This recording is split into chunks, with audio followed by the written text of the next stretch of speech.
Again.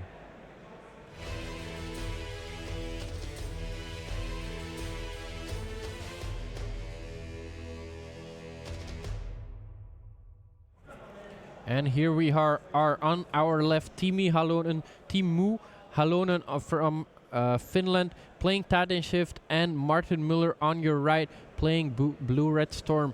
Because Teemu was 4th placed in the standings and Martin was 5th, he gets to start off with a stomping rounds, whereas Martin Muller's on the draw starts with Island Serum Visions. Who do you think is favorite in this matchup, Simon? Well, Maren, you asked me which of these decks is considered fair. I think Titan Shift is a comparably fair deck.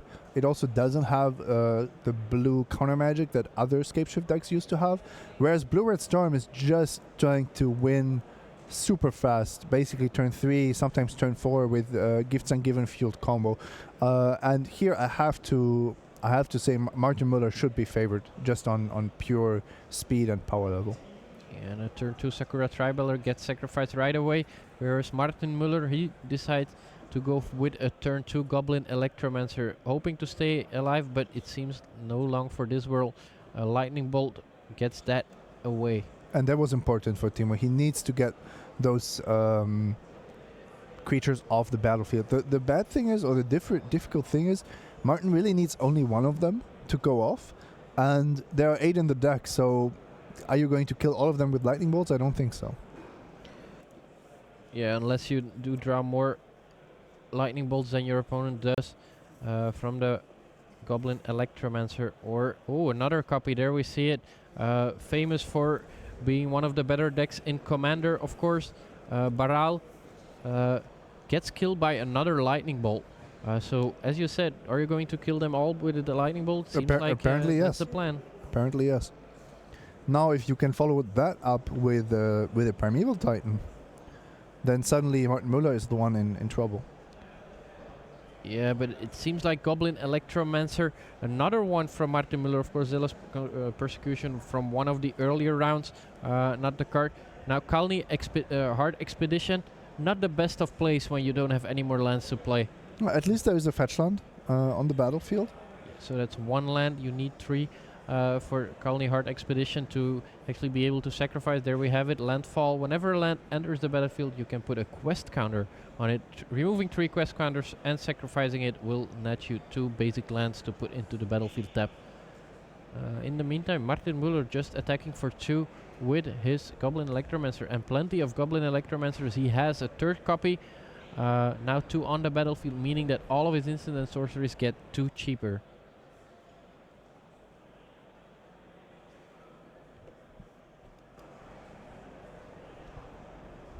Martin Muller has quite the slow draw, it seems, but Teemu Halonen not the fastest draw either. No, the big question is, does Teemu have Primeval Titan? Can he land it here? And Martin is already ready with the Remat. Of course, Remat even better with Baral, but casting for 1 mana is really, really dirty. Teemu untaps with his 5 lands. He finds a Farseek. No 6th land yet. Let's see if Martin Muller is going to remat that one. No, he knows he needs to wait for something bigger to remat. He's not in a hurry as long as he's at 17. And there's not enough lands for example, double Scape Shift to happen. Keep in mind that you can also remand your own Grape Shot. So remand actually serves a double purpose in these Storm decks. Just like Goblin Electromancer serves a double purpose of reducing the cost of your spells and beating down for 2. Yes, indeed. It seems like Martin Muller is already doing some counting. Ritual, Simian Spirit Guide. I can go past in flames. That's some storm. He doesn't even need to write it down. He's been doing this all day, all weekend, I'd say. Brought himself to a 13-2 record, only 2 losses so far for this young Danish man. He only needs to deal 13 if he attacks first. Here we go, Goblin Electromancer puts his opponent at 13 life. Can he manage enough storm to finish off this turn? Kind of dangerous. If he waits another turn, his opponent will have 6 to go for Primeval Titan, but as we know, there's still the remand. Yeah, the remand is probably the reason to wait if you cannot guarantee 13 points here.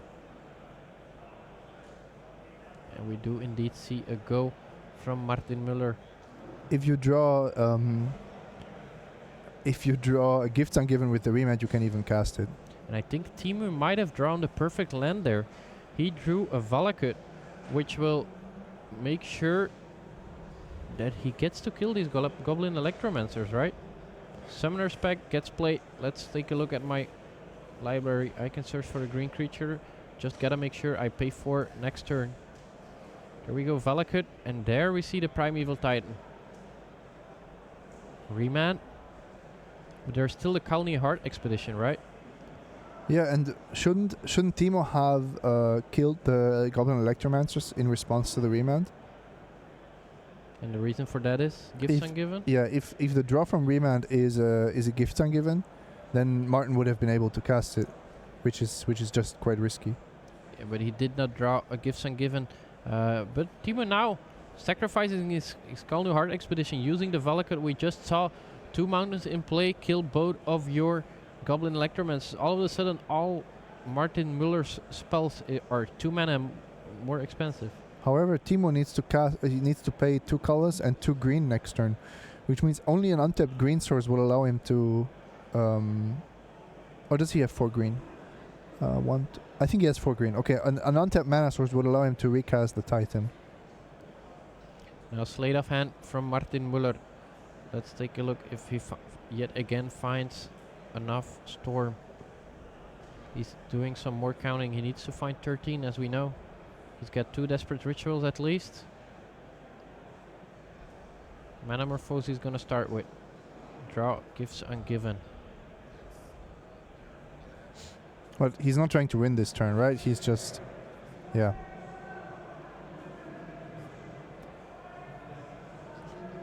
Is it possible that he dies here? There's no way, right? Only against Scape Shift he would die. Search for Tomorrow is not going to be enough. It's only 3 damage. No, Teemu really needed the untapped land, I think. Maybe even getting two more Valakuts. But Martin's draw is also not so great. He didn't find any lands, and now how many of his mana creatures got killed? 4? 4 of them already, yeah. He can do some nice tricks though. Desperate Ritual Splice onto Arcane. Storm is 1. I get 6 red mana. Yep, there we go. 6 red mana, no blue mana. Storm count is 1. Here we have a Desperate Ritual being it instant Arcane. If you have 2 of them, you can actually splice them onto each other. It will cost 4 mana in total and generate 6. But the advantage is that you still have the Desperate Ritual in your hand. Second Desperate Ritual got cast as well, going to 7 mana. Now Past in Flames. Storm count is 3, with plenty of cards in the graveyard. Storm count is 4 mana for Martin Müller.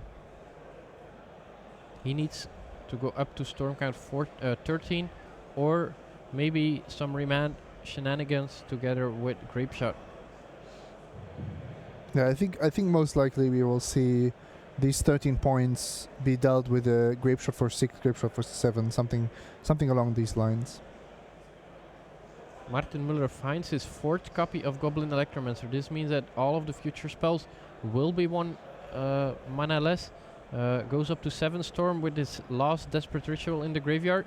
And that's actually enough, because now you put the trigger on the stack, you remand your Grape Shot. Yeah, there we see remand from the graveyard. And a scoop from Teemu Halonen. He did get some time, but his draw was just too slow, especially because of the remand on the Primeval Titan. I think without the remand, he might have had the kill last turn. Well, it seems like these players are going to cyborg up. They do have some options in the cyborg. In the meantime, we're going to show you some ads, but don't run anywhere because there's more magic to come. Please come at the right second stage.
Welcome back in the quarterfinals of Grand Prix Copenhagen. I am Marijn Libber, still joined by Simon Gertsen. As we saw, game one went to Martin Muller from Denmark. Kind of a hometown, I would say, Grand Prix. I'm not sure if he's from Copenhagen himself. We do have some more magic going on, so let's take a look at the second quarterfinal between Christian Ortiz Ross against Remi Francois. Two graveyard-based decks, two kind of different strategies though, Simon. Very different strategies, and I think Dredge will, in the long run, always generate more value with its graveyard. Christian has a few creatures there, but look at the Dredge side of the board. Yeah, that's 1, 2, 3 Bloodghast, 3 Stinkweed Imp, 2 Neonate, and a Golgari Tug. And there's some priced Amalgam on the stack still. Looks like Remi Francois is ready to pull the trigger on that Conflagrate. He's gonna discard 4, deal 4 to Christian Ortiz Ross, put him at 8. Does he have enough attackers? This does mean that the 2 Bloodghast are no longer summoning sick. 5 blockers for Christian Ortiz Ross, 2 Fulminator Mage, a Deadshot Minotaur, a Shriek Maw, and a Horror of the Broken Lands.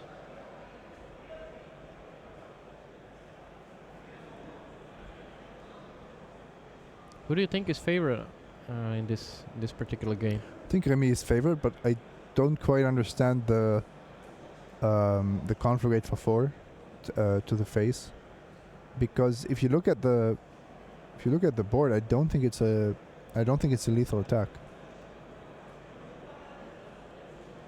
So to me, it seems, I don't know, it seems a bit unnecessary. 3 Bloodghast get in. 2 of them get blocked by the Deadshot Minotaur and the Horror of the Broken Lands. The other one gets past defense though. So Christian now down to 6, and the 2 priced Amalgam come into play.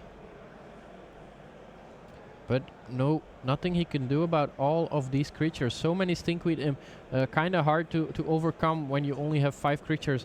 They just jump in front of them, and even if Living End once again resolves, you have the same problem. Yeah, I think the main problem for Living End is you want your Living End to be a Wrath of God, but the Dredge deck actually puts a lot of creatures into their graveyard very quickly. So the main advantage of having an army when your opponent has nothing after Living End is just not there. And time to move back to our main match between Martin Muller and Teemu Halonen.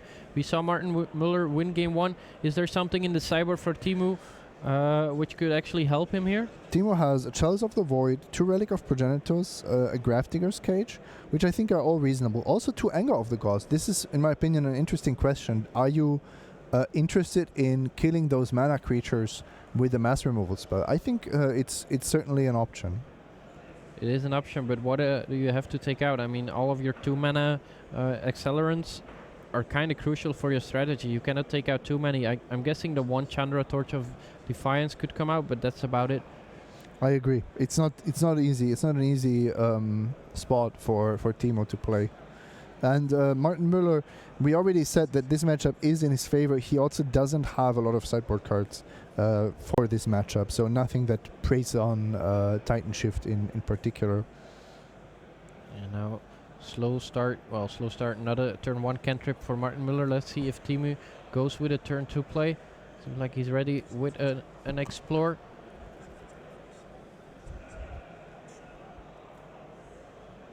And we also have a result for the Danish and German people watching. Michael Steinecke up a game against Kim Stroh. So Counters Company up a game against Lantern Control. Not too surprised by that. Lantern Control, while it is good at locking the board, it still needs to find a way to stop the infinite combo from Counters Company. Depending on the win condition, but still.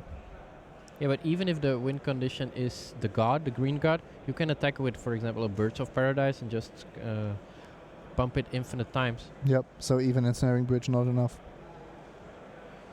Now Explore and a Cinder Glade for Teemu Halonen. He's on 3 lands, while Martin Muller's still stuck on 1. He's gonna play his 2nd land. Let's see if he can find the Goblin, Electromancer or Baral, which are crucial for his strategy. The nice thing is, now that you have so many of these creatures, you can actually run them out, and if your opponent destroys them, then you just play another one and you play it for a slightly longer game. In the past, when you had only those 4 Goblin Electromancers, you needed to almost only play them in the combo turn. That was a lot harder. Martin Müller brought in a copy of Swan Song, so that's the level of sideboard hate that he's working with. There we have Goblin Electromancer, a blue and a red, and you get a 2/2, which is already quite a deal. And all your instant and sorcery spells you cast cost 1 less to cast. A Goblin Wizard, and as we were talking about Swan Song, counter target enchantment, instant or sorcery, so you get to counter, for example, Escape Shift for 1 blue mana. Your opponent does get a 2/2 blue bird in the trade. And another sweet one, Baral, Chief of Compliance, one of the newer cards in Modern. Also a commander staple. There we see it, legendary creature, human wizard for 1 and a blue. It's pretty much the same ability as Goblin Electromancer. Instant and sorceries cost 1 less to cast, but also another one. If a spell or ability you control counters a spell, you may draw a card and discard a card. Are there any interactions with that ability in the deck? Remand. That's the main way of generating some extra draws. Now with the Swan Song, actually, an additional way of activating that part of the ability. Okay, and while Remand does not counter but return it to the hand, it's worded in that way that it says counter and return it to the hand, so it actually does trigger the Baral.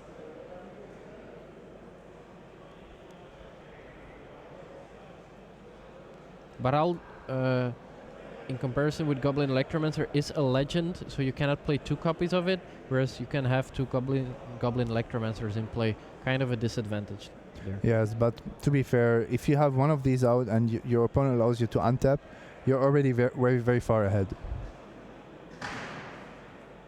As we noticed earlier, there are not so many cards that actually get reduced by 2 mana. Only the really expensive cards, Gifts Ungiven and Past in Flames. Oh, and of course there it's quite relevant.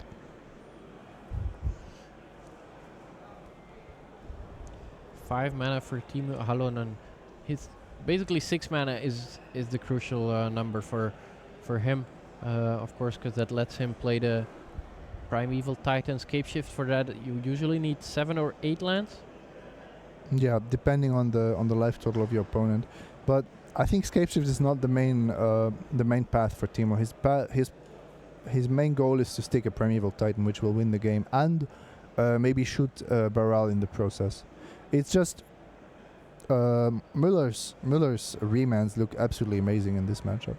Okay, there we have the main plan for Teemu Halonen. Can he find it, or does he once again not have the 6th land untapped? It seems like he's got to go for Sakura Tribal or Primeval Titan, as we see 4 and 2 green, a 6 trample, which is already quite big, but the most important ability when it comes into play, it searches for 2 lands which come into play tap, which of course then works very well with Valakut. Ooh, it seems like he does have the 7th land and the Escape Shift, but Remand is gonna make a stop to that. Does trigger Baral. Gonna draw 2 cards in total, 1 from the Remand, 1 from the Baral. Here we see it, counter target spell. If that spell is countered that way, put it into the hands of your opponent. But and now we're gonna storm. Yeah, look how quickly he started to put his dice there to signify what's going on. 1 red, 2 blue.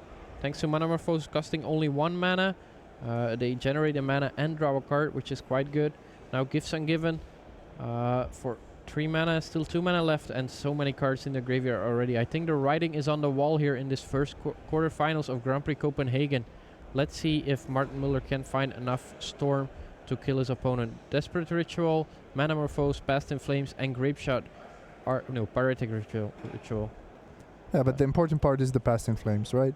If Müller casts a Past in Flames here, then this game is basically over. Because of the many cards in his graveyard.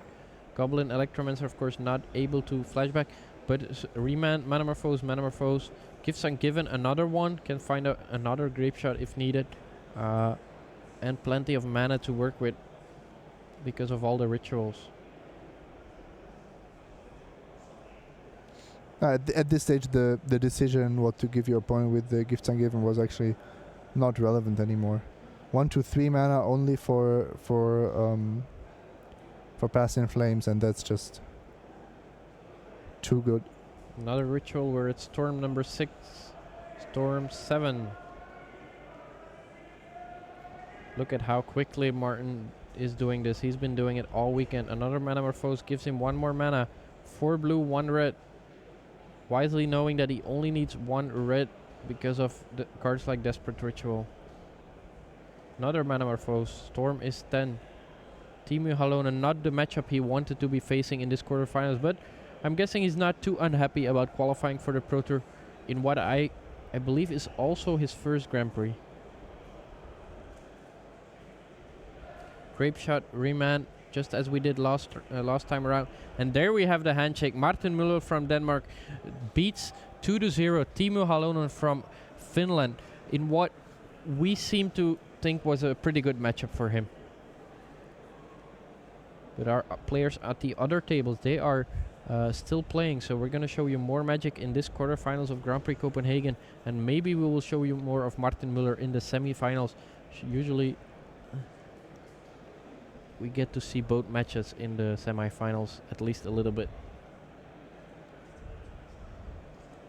Yeah, it's going to be interesting. Martin Muller is in the bracket where he will be facing Mattia, Rizzi or Gunnar, Geissler, and both of these are on Death Shadow variant, so we will see Death Shadow against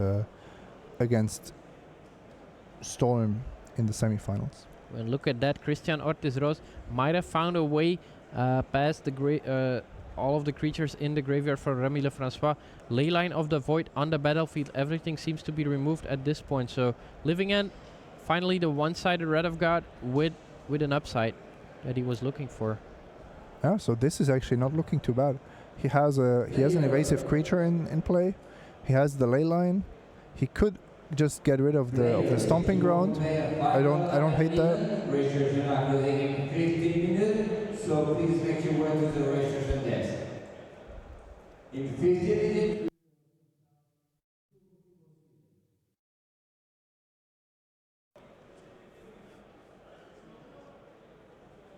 But Remi does still find his third land. Let's see if he can find something else. He's only got 2 cards left in his hand. He hasn't put anything into play just yet, or maybe he did and they all died to Living End. Who will say? But here, I mean, against Living End, you don't just hardcast Amalgams and hope to win. You need to find an answer to the Leyline. I don't know if Remi actually has one. Let's check in the deck list. We do have his deck list, so we will take a look at it. Here we have it. Remi Francois. We haven't seen many hate spells against the Leyline of the Void in his earlier Abrupt Decay cannot target it. Ancient Grudge, Collective Brutality, Dark Blast, Gnaw to the Bone, Lightning Axe, Thoughtseize, and Vengeful Pharaoh. Remi is dead, is cold to a black Leyline. And the best part is Christian Ortiz knows it from having access to the deck list. That's clearly an advantage, so he just gotta hope that Christian Ortiz doesn't find it, and doesn't find it in the consecutive mulligans, which he's definitely taking now that he knows that he's basically cold to it. Yeah, also because I don't think you can play the regular Living End game if you don't have a trump like the Leyline.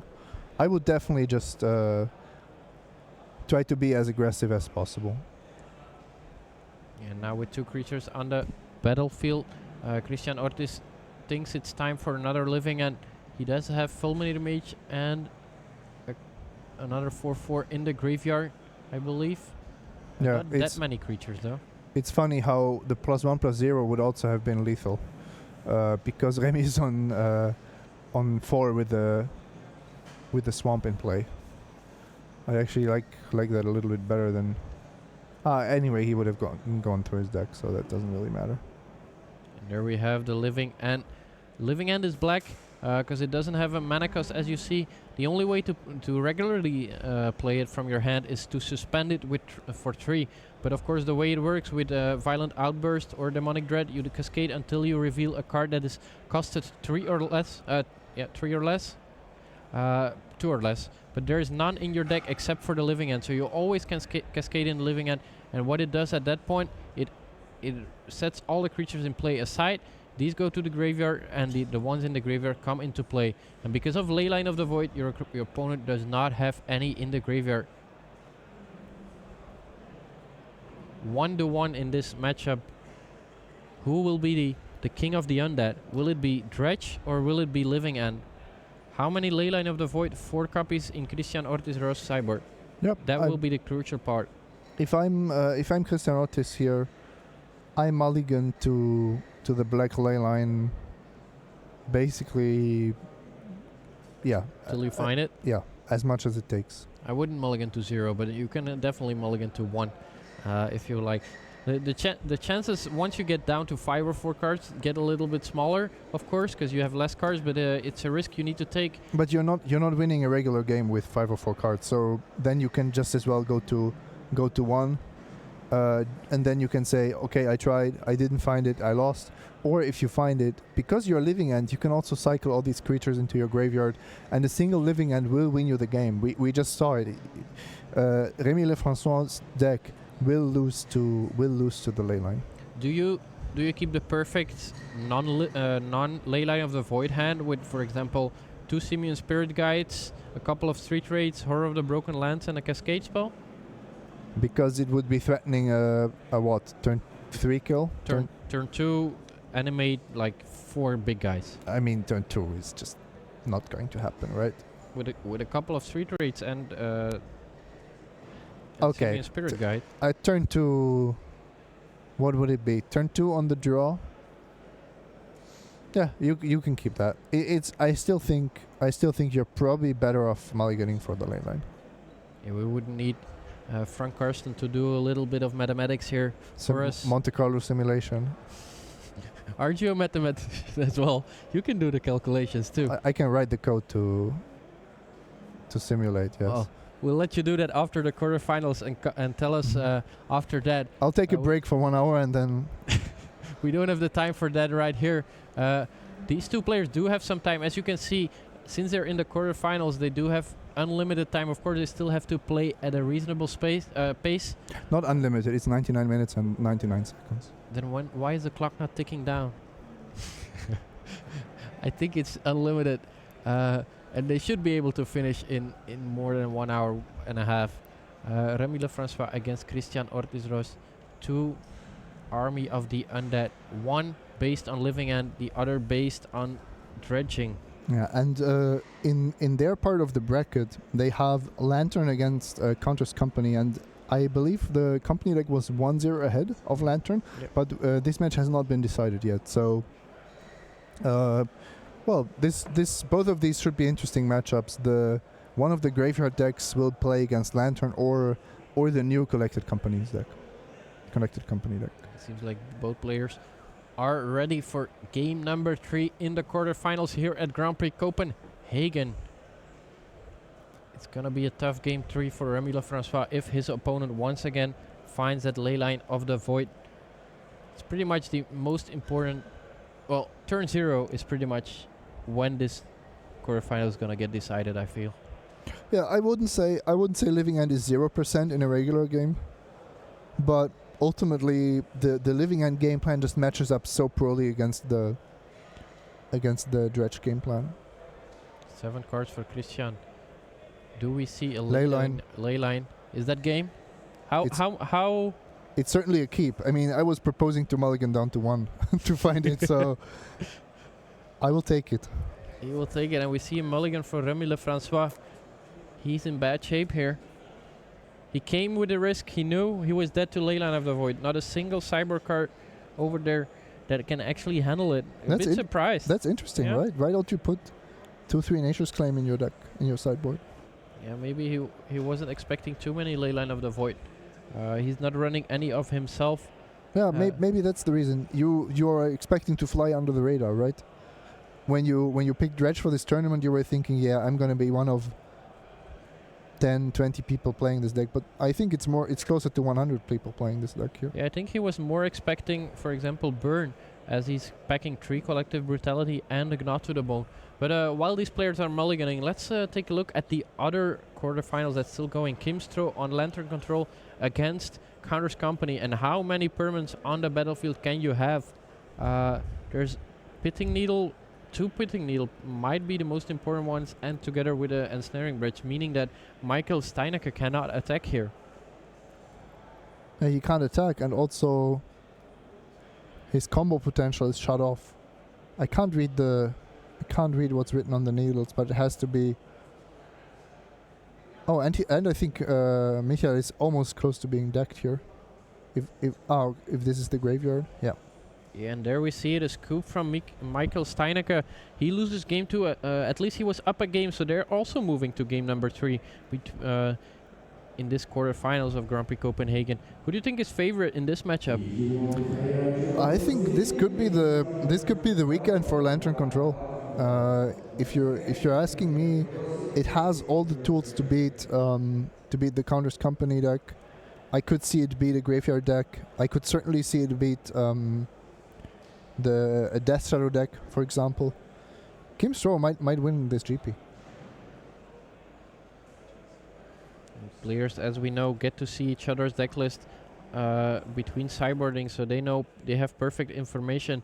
But back we go to the Army of the Undead in Remi Francois Dredge against Living and Christian Ortiz, and the signature card, well, not signature card, but in this matchup, the card that will decide pretty much everything. Leyline of the Void from Christian Ortiz on turn 0. Turn 2 is gonna be Cathartic Collective Brutality, discarding Cathartic Reunion, draining for 2 and taking a look at your hand. What do you have? What are you working with? Only 1 land, but quite some powerful cards there are in Brindlebore, Deadshot Minotaur, and Living End. Cycle the Minotaur, cycle the second copy, trying to find a second land, and he did find a second land. He's got quite some time. Yes, and this is the consistency of the Living End deck. Your deck is lands and cyclers basically. Yeah, it's easy to keep a 1 land hand with that deck. There's so many cards you can cycle for 1 mana, and you basically only need 3 lands to do whatever you want to do.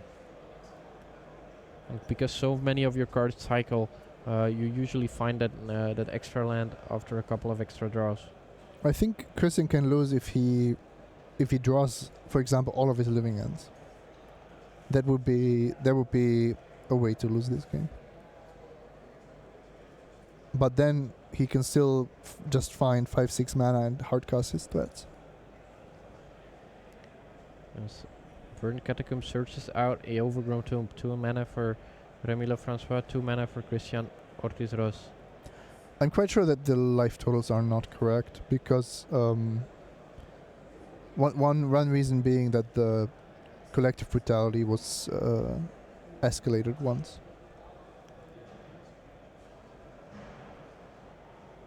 No third land just yet. He does draw another Cascader.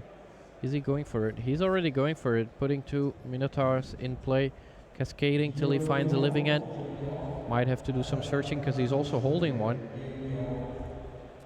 There we have it, Living End off a Demonic Dread. Away goes the Neonate. In play come the 2 Minotaur. Yep, not the fastest cog, but 2, 3, 4 creatures against a deck which will have trouble to mount anything bigger. Actually, kind of a waste that these triggers from the Deadshot Minotaurs were missed. Not missed, didn't have a target, because they are quite nice at picking off Stinkredeems as well.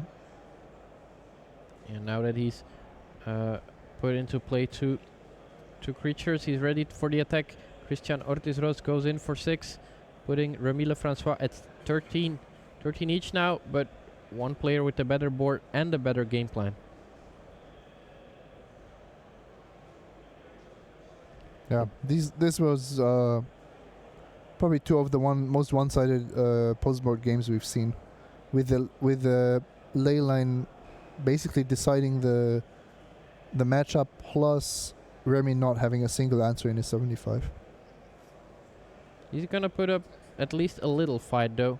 Here we have a Stinkredeem able to block one of the Minotaurs. Is he going to block it though? Because he might need it to actually kill Christian. Can I take a look at your graveyard? Horror of the Broken Lands. No more creature except for that. In the usual game, this would be a snap block, meaning that Remi could dredge after that or leave it in the graveyard to come to life with Living End, but with Leyline of the Void, that's just not an option. Stinkwood Imp will be gone forever. No block, Remi goes down to 7. Keep in mind that 2 of Remi's strongest cards, Life from the Loam and Conflagate, are also completely shut off. Now a Brindlebore from Christian Ortiz. Sacrifice, he gains 4, meaning that Remi Francois will need even more damage if he wants to kill Christian Ortiz.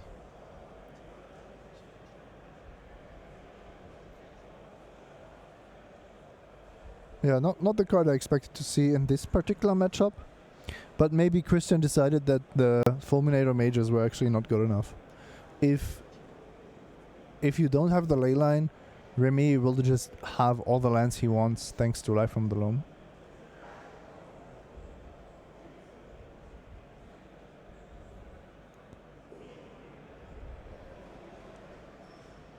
And if you're planning to aggressively mulligan for the Leyline, it's also better to have the Brindlebore to keep you alive and to make to just buy time until your creatures come down. Yeah, this seems to be pretty much over. I believe some more quarterfinals are going. We're going to show you these after this game. Just gonna look at the end of it just to make sure we don't miss anything. But the match between Kim Stroh and Michael Steinecke is still going, so hopefully we get to see a little bit of that one after this. Remi thinking about the attack there with Price Amalgam. At least he's putting up a fight. Like he could have been like, yeah, I can't win, but he's giving up. He's not giving up. He's just trying to find a way. You never know.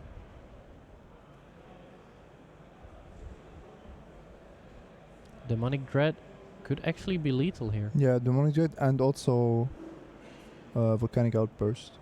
Violent Outburst, excuse me. And since he's still at 7, it's not even that risky. He doesn't die on the backswing. Cascade, I'm not gonna play it. Living End, of course, he does not have to play it. He can choose not to play it.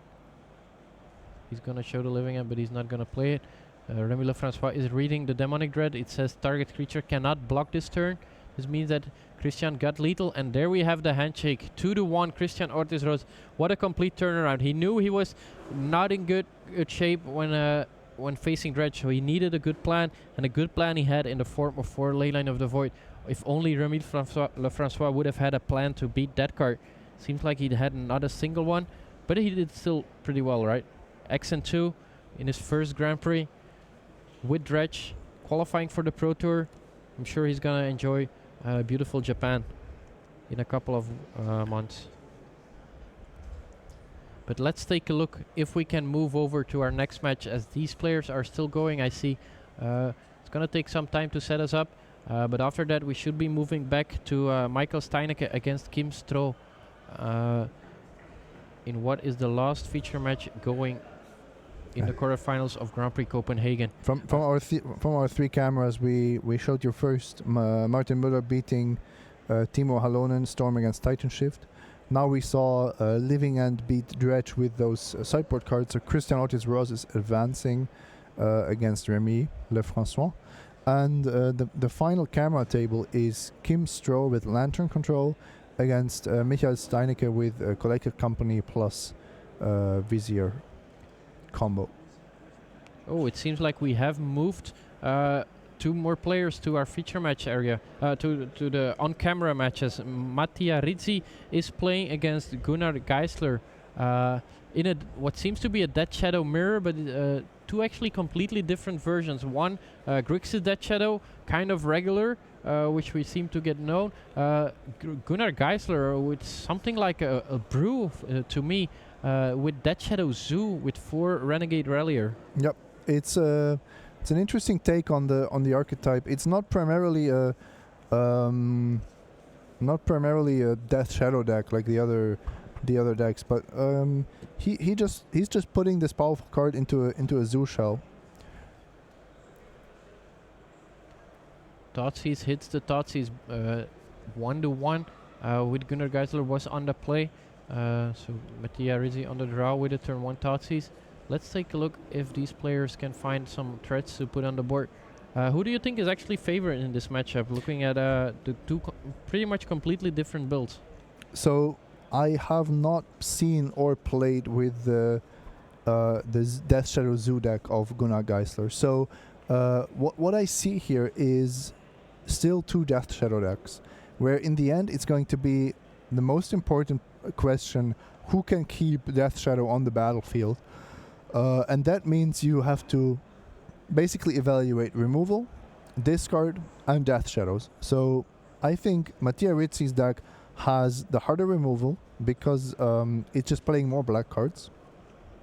For example, the 3 fatal pushes. That's something that Gunnar Geissler I don't think has access to. Discard. Also, I think maybe even after sideboarding, and then Death Shadows. Well, both of these deck lists actually have no way of getting additional Death Shadows out of their deck, if I see this correctly. However, there I have to give it to Gunnar Geissler because he has Renegade Rallier. So if he resolves those with Revolt, he actually gets more and more Death Shadows onto the battlefield. Of course, that is not taking into account the card Mattia Rizzi just played Nihil Spellbomb. Good way to get rid of these creatures in the graveyard. Make sure that a Renegade Rallier does not get any back. This is actually a really weird game because nobody's really doing anything, which is, I would say, a bit untypical. So what's playing a little bit in Gunnar's favor is the fact that he will try to be aggressive, but also he has a lot of reach. He can cast those Tribal Flames for 5. And Mattia Rizzi has to be really careful once he's on 10 to not just die out of the blue. He's going for Renegade Rallier with just a land to get back. No creature in the graveyard, just as a 3/2. Does it resolve, he says? Can I get back my land? This is a nice bait for the Spellbomb. You kind of know that the Spellbomb will generate some value at some point, so why not just see if you can get your land out of the graveyard? Like Mattia Rizzi is going for it. The name is there on the scoreboard. Of course, wrong. This is not Kim Stroh against Michael Steinecke. This is Mattia Rizzi against Gunnar Geissler. The match, yeah, there we have it. 17-16 in the quarterfinals of Grand Prix Copenhagen. Mattia Rizzi is still responding to the Renegade Rallier. He's looking at his hand and his deck to find a land with the Bloodstained Mire. Of course, making sure he does not pick the wrong land. He's going for a Blood Grip. Take 2. Move to 14. And then sacrifice. Just making sure that Gunnar Geissler does not get a land. So at least Gunnar got rid of the Nihil Spellbomb with his first Renegade Rallier. Yes, and it's the question how impactful that Spellbomb really was, because as you can see, only the Ralliers care about the graveyard in Gunnar's deck. And the Tarmogoyfs? Well, the Tarmogoyfs also see Ritzi's graveyard, so Yep. that's not that much of a concern. But most importantly, there is there are no Traverse the Overworld, which are the big reason to bring in the Spellbomb in the mirror. There we have the hand of Gunnar Geissler. 2 Renegade Rallier, Mutagenic Growth, and Dismember. So enough ways to lower his own life, but no way to put up some pressure so far. Yeah, really weird hand, because that many Ralliers is definitely too much. One goes away. Still 3 left for Gunnar. There we have him.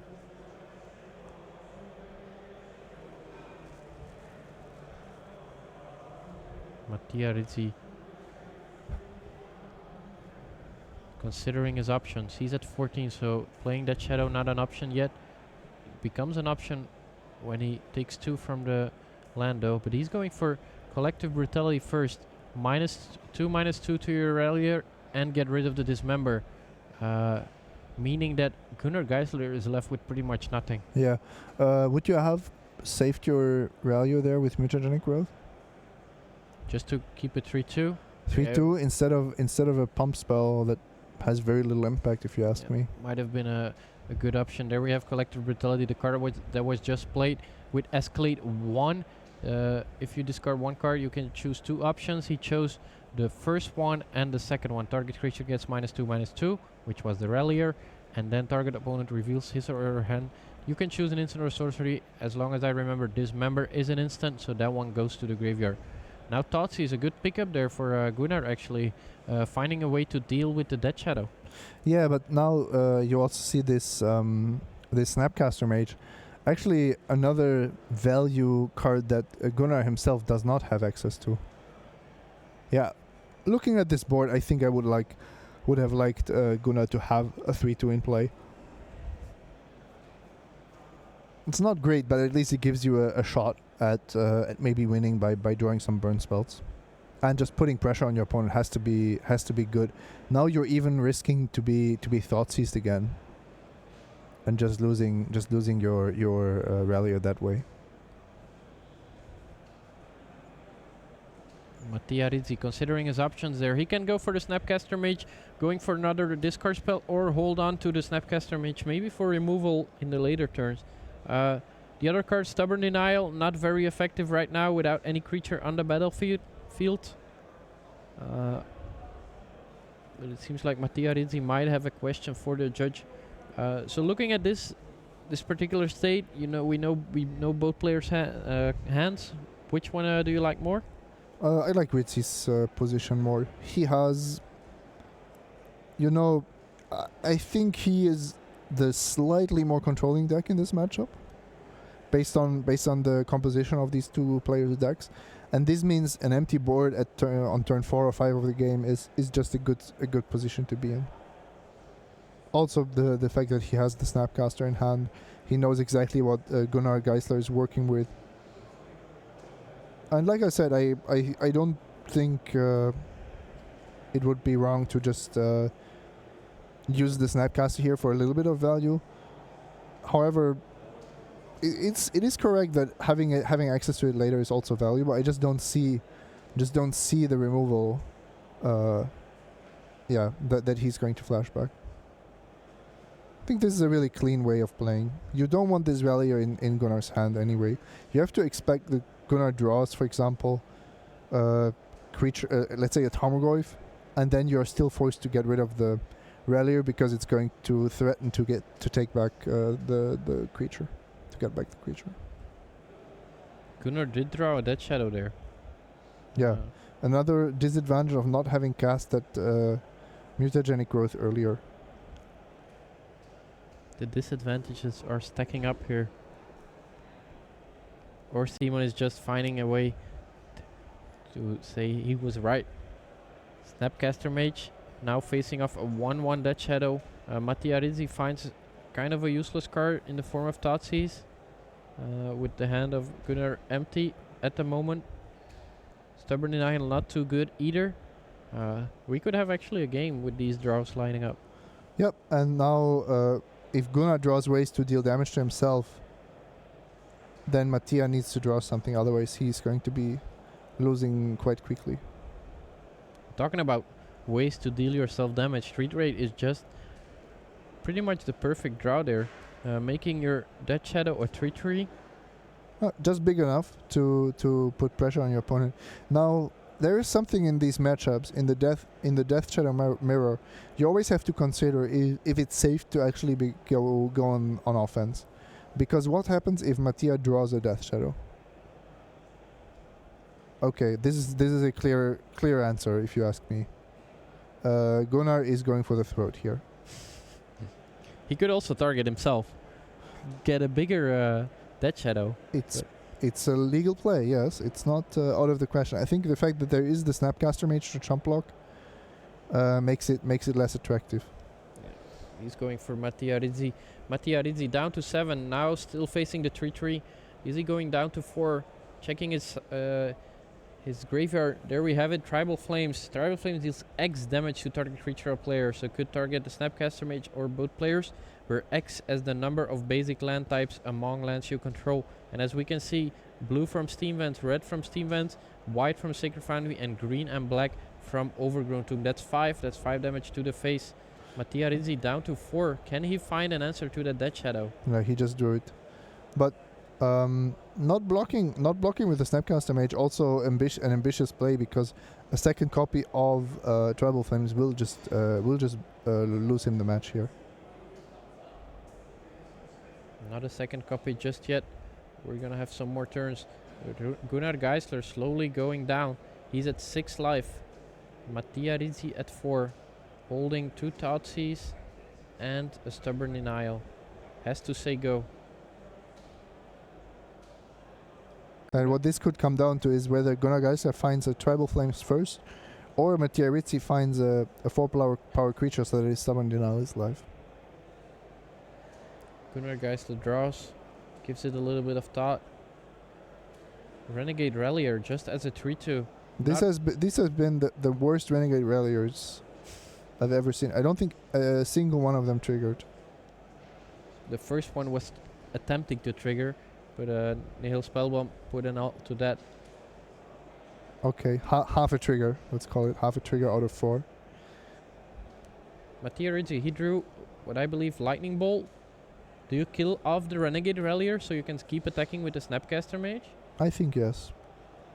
It's a 3-turn clock, but I don't see how you're gonna get a better target for Lightning Bolt here. And you don't have the time to play for a longer game. Now that when you decided to go onto 4 life, you basically made this decision that you will be able to have to close this game out quickly. Mattia Rizzi is still giving it some thought. Lightning Bolt, a second Lightning Bolt or a Snapcaster Mage would mean he could kill Gunnar. The Renegade Rallier does get stopped by Snapcaster Mage. Seems like he's just attacking there. But Gunnar has to block, choice. right? The Gunnar's 3-2 I think is not good enough on this battlefield. Seems like Gunnar is just gonna take it. I don't like it. Goes to 4. Don't like this decision at all. Maybe he's holding another copy of Mutagenic Growth, hoping to kill Mattia Rizzi.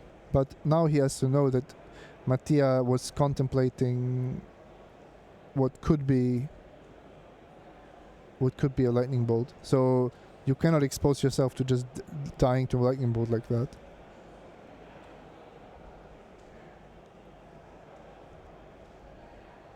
Both players at 4 life in the quarterfinals. This game is about to be over in 1 or 2 turns. Let's take a look who's gonna win. Gunnar Geissler on Dead Shadow Zoo, kind of a brew, with 4 Renegade Rallier and 4 Tribal Flames, or the more classic Grixis Dead Shadow from Mattia Rizzi. A deck that's been around for a while now. Snapcaster Mage facing of Renegade Rallier. Gunnar Geissler is gonna take a look at his hand. How should I play this? This is definitely tough. We have information which both of these players do not have. Mattia Rizzi is still holding 4 cards, so this could be anything as far as Gunnar goes.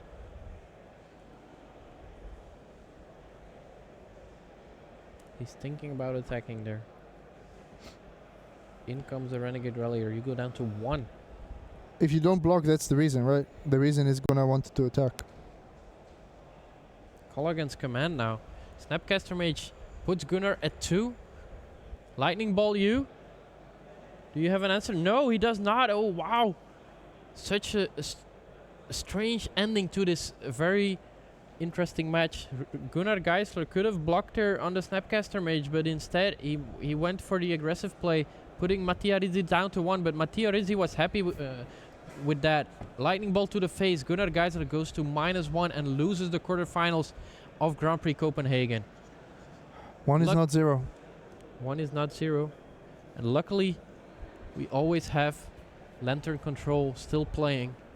Yep, no downtime this GP. We'll always have a match to go to. Well, not for very long.